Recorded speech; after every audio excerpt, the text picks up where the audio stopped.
Кандайсыздар, жакшы отурасыздарбы? Мандайлар жакшымы? Чото чарчагансыз, үңүрөйүп, бүтүп калыптырсыздарбы? Акыркы учурларда ушинтип жашап калып үңүрөй эле, ааыз ачылбай эле, мушташып кетчү деп болуп эле, мындай.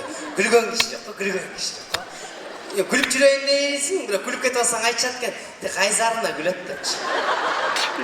Ана жок эми ушинтип айтпасын деп жөн эле үңүрөйүп кетип алсаң, анда да айтат экен. Буга койгондо мен жеп койбосом эмне болуп атат депчи. Азыр не кылышты билбейсиң го мындай. Иши жүрүшүп аткан бизнесмен агаларыңдын алдынан чыгып калып, ини катары эле кандайсыз жакшысызбы, ден-соолуктар жакшы, үйдөгүлөр кандай десең эле настроениясы түшүп калат го. Чото мынау бала шыпылдап калды, акча сураган алды окшойт дегендей. Жакшы мамиледен шек санап калдык го. Көчөдө кыздар оорураак сумка көтөрүп кетип атканын көрүп калып, жигит катары эле ке карындаш сумкаңызды көтөрүшүп коеюн десең, бир карайт да, сен оюң жаман окшойт, өзүм эле көтөрөм деп эле кыйналып эле басып жүрөсүң. Башкача жашап калдык, бир башкача. Вообще бир мындай башкача жашап калдык мындай. Түзүгүрөөк кийинип алып көчөгө чыксаң айтат го. Кычырап каяка? деп го. Кокусундай начарыраак кийинип калсаң, карабашынбай калбай эле мынау эмне болуп атат депчи. Сиз айтор ушундай жашоодо жашап атасыз. Бүгүн аял заты жөнүндө ушунчалык көп сөздөр сүйлөндү. Мен бүгүн залда отурган эркектер жөнүндө сүйлөгүм келди. Боорум болуп кетти эркектерге кадимгидей эч мындай. Залда эркектер барбы?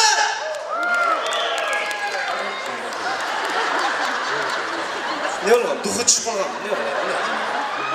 Залда эркек барбы? Эркек кандай болуш керек? Эркек болуш керек. Эркек кандай болуш керек? Айтыңызчы, эркек кандай болуш керек? Билбейм дейт. Өзүңүз жөнүндө өзүңүз билбесеңиз аны бирок айта билет. Ушинтип атат аялдар кутуруп атат да. Өзү билбей эле монтип кырчабыз кетип каласың. Жок, мына жерде мындай бар экен да, мындай байке. Эркек кандай болуш керек айтыңызчы. Анда мен айтам. Эркек туугандар, эркек болуш керек. Эркек өзүнүн үйүнө каалаган убакта кирип, каалаган убакта чыгып кетиш керек. Эркектин колдон келсе, 3 аял болуш керек.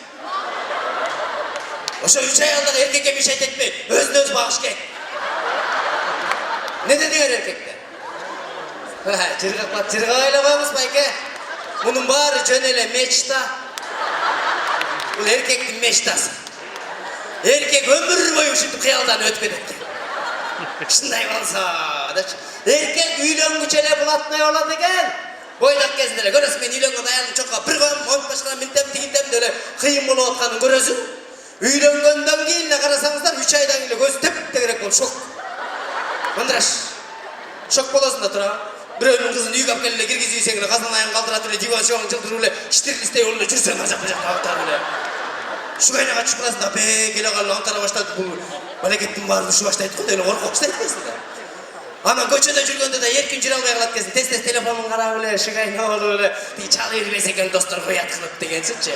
Ал чалбаса өзүң чалып эле, каяктасың, точно үйдөсүңбү деп элечи мындай. Шугайна менен жашап калат экенсиң да. Үйгө келип атканда контакттарыңды тазалап эле. WhatsApp'тарга ар түрлүү код коёт, өзүң койгон кодду өзүң таппай калып эле. Үйгө киргенде деле бирөөнүн үйүнө киргенде эле шугайна менен кирип эле мынтип эле. Бир колуң постоянно телефондо, ушу телефонду кайтарып эле жашап калыппызчы. Ушу телефон чыккандан бери эркектер вообще жүрөгү жок болуп калды. Азыркы эркектер баардыгы шалдырайт десе, шалдырайт да, уйкусу тынч болбой атса. Себеби эркек уктап атканда телефонун башына коюп, жарты мезгил телефондо, жарты мезгил уйкуда болот.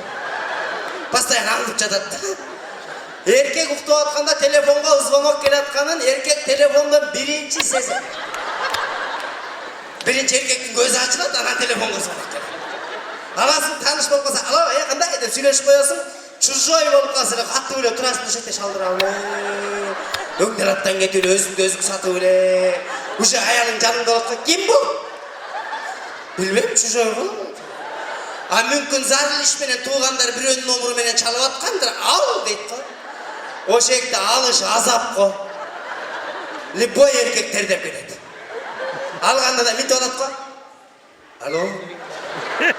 Үйдө жеңең бала чака бар дегендей деп эле курска коюп элечи. Нар жак түшүнсө жакшы. Түшүнбөй дальше сүйлөсө өлдүм ошо жерде. Ошентип эрте менен турганда деле кандайсыңар деп койгон боюңуз го, биз тура калып. Мен телефон кимде? Ким? Телефонду кайтарып жашап калдыңыз. Мен деген деле агалар менен олтуруп каласың. алар деле акыл айтып эле мына мындай болуш керек, тигиндей болуш керек деп эле кыйын болуп атканын көрөсүң. Бир маалда эле звонок келет.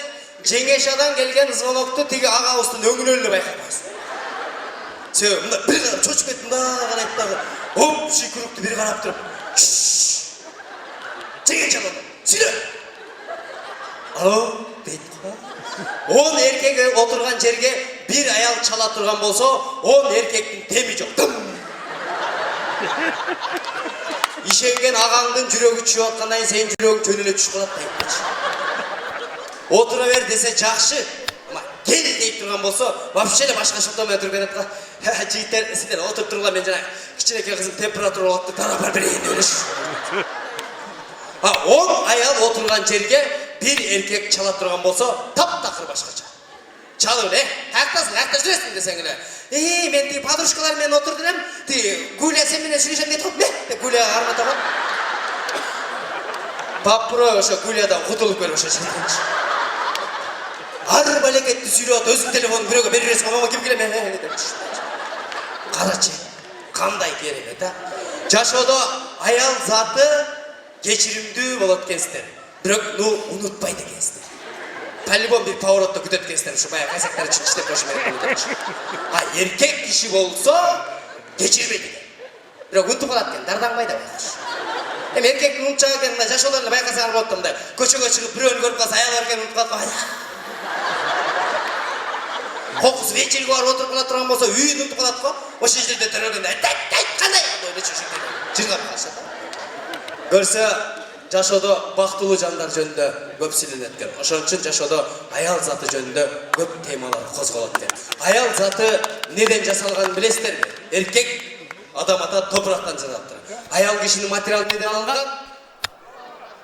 Кабырга. Кудайга миң мертебе шүгүр сиздерди кабыргадан жасап койгонуна. Ато жото жиптен жасалгандарда башчылык кылыңыз.